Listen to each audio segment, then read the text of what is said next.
I'd show what I did, not as well. So I got mine as a crate package from Ford.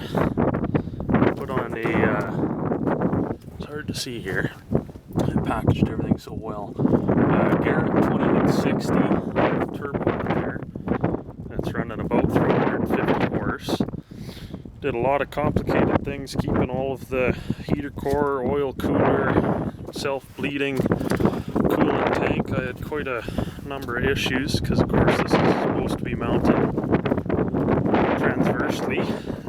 Switching to rear wheel, I wasn't real happy to get all bled off right away.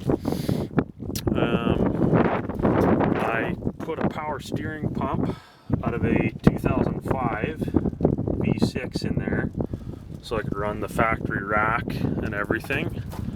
I kept the front wheel drive intake manifold, and I just got a really tight little elbow down there, and then running my piping around to a big Mishi intercooler.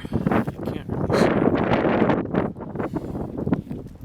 it. Yeah, factory style radiator, some aftermarket reservoirs. I did a 4-wheel disc swap and a 8.8 rear end. Kept the factory booster and cylinder. Everything seems to be working fine. Just have a little portioning valve there so you can take a little bit off the back. Ran my fuel exact same way. Just ran up to the front here and across. And again, I'm not chasing big power, so that 50-55 pounds seems to be just fine.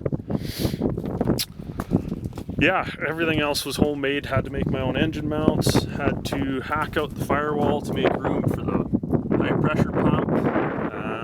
What else did I have to do? I did subframe connectors, tubular A-arms, all tubular or adjustable in the back, just to get it all sitting the way I like.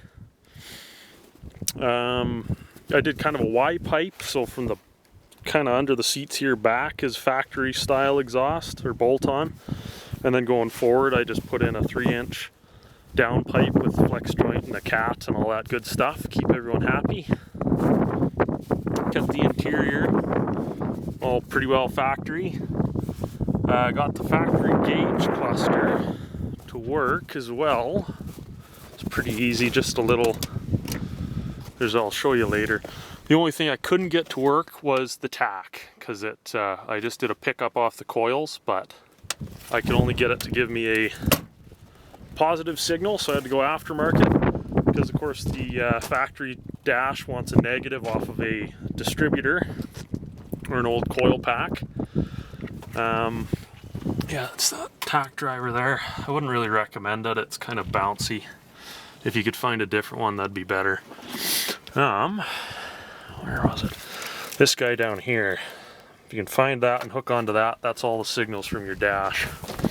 And it just takes, I hooked the factory coolant sender into the heater core circuit and oil pressure onto the back of my remote oil filter.